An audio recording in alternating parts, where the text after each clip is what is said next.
Voilà, c'est maintenant l'heure de notre journal des sports et on va parler football avec la finale de la CAN des moins de 17 ans. C'était aujourd'hui. Karim Baldé, bonjour. Bonsoir Dominique, bonsoir à tous. Effectivement, c'était le dénouement du côté de Dar es Salaam en Tanzanie. Guinée, Cameroun, une finale indécise jusqu'au bout. 0-0 à l'issue du temps réglementaire. Direction donc les tirs au but. Et malheureusement, pour les supporters du Sili Cadet, massés comme par exemple ici dans ce café de Conakry, Mohamed Sako manque sa tentative. Quelques secondes plus tard, Aliou Moubarak offre la Coupe d'Afrique aux Lionceaux. Nouvelle déception pour les Guinéens qui espéraient enfin décrocher leur tout premier trophée continental, toutes catégories confondues. Écoutez ces fans dépités au micro de notre correspondant Abdulrahman Ba. On avait vraiment de l'espoir cette fois-ci de fêter ce trophée en Guinée. Les Guinéens avaient soif et vraiment l'espoir était vraiment au bout de l'œuvre. Mais comme je dis, la chance aussi, il ne faut pas la négliger. En football, les gens vont dire oui, mais ils ont mouillé les maillots sur le terrain. C'est des jeunes, ils sont à encadrer.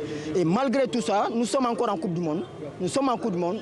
C'est aussi cela le football, c'est un gagnant, c'est un perdant. Mais on n'a pas perdu. On n'a pas perdu. Nous sommes deuxième en Afrique, U17. On a appris beaucoup.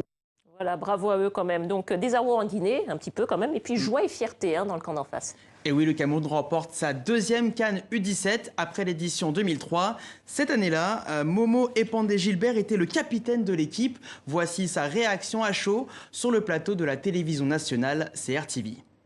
Que d'émotion, je suis content pour mes jeunes poulains, mes jeunes frères, d'avoir réussi à décrocher ce deuxième sacre.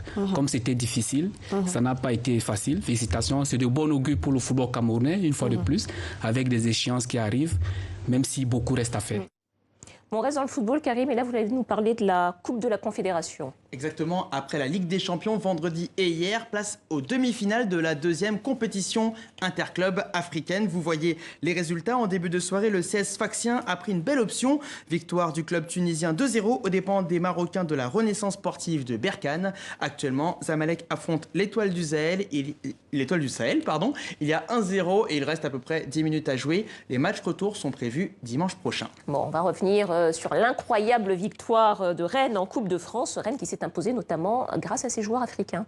Exactement comme on va le voir, ramener la coupe à la maison, vous connaissez bien la chanson, et bien les Bretons l'ont fait avec la manière. Pourtant menés 2-0 au bout de 25 minutes de jeu, les Rouges et Noirs reviennent à la marque grâce à un centre du Malien, Amari Traoré, dévié contre son camp par Presnel Kimpembe, et puis une tête de Mexer, défenseur originaire du Mozambique. Rennes s'impose finalement 6 tirs au but à 5, un exploit pour ce club et ses nombreux internationaux africains. 4 d'entre eux étaient titulaires sur la pelouse de Saint-Denis. Parmi eux, vous le voyez, Banyang. Arrivé en prêt l'été dernier, l'attaquant sénégalais savoure à notre micro. Écoutez-le. Franchement, il faut saluer le travail de l'équipe, le travail du coach, du staff, parce que c'est pas quelque chose d'anodin. C'est le Paris Saint-Germain qui est habitué à gagner toutes ses finales. Mener 2-0 au bout de 30 minutes, c'est ça? Pour beaucoup de personnes qui sont là présents, c'était mort. Et voilà, on a prouvé qu'on avait du caractère, qu'on pouvait réagir, même si c'était le Paris Saint-Germain. Une finale, ça reste une finale. Et voilà, c'est quelque chose d'exceptionnel et c'est encore plus beau qu'une victoire dans le temps réglementaire. Voilà, et puis on va parler un petit peu de basket, Karim, avec deux Camerounaises qui sont les stars des playoffs en ce moment en NBA. Et oui, les playoffs de la grande ligue nord-américaine de basket. D'un côté, Joel Embiid, la star des Sixers de Philadelphie, née à Yaoundé. Et de l'autre, la révélation de l'année, originaire de Douala, Pascal Siakam, l'ailier fort des Toronto Raptors. Fort, le mot est faible. Au vu de sa prestation la nuit dernière, 29 points en 35 minutes. De quoi contribuer à la victoire de la franchise canadienne, 108-95. Les Raptors ont bien contenu Embiid, limité à 16 points, loin de ses standards. Toronto mène donc 1-0 dans cette demi-finale de la conférence Est. La première équipe qui remporte 4 matchs passe au tour suivant. Merci beaucoup, Karim. À bientôt. À bientôt.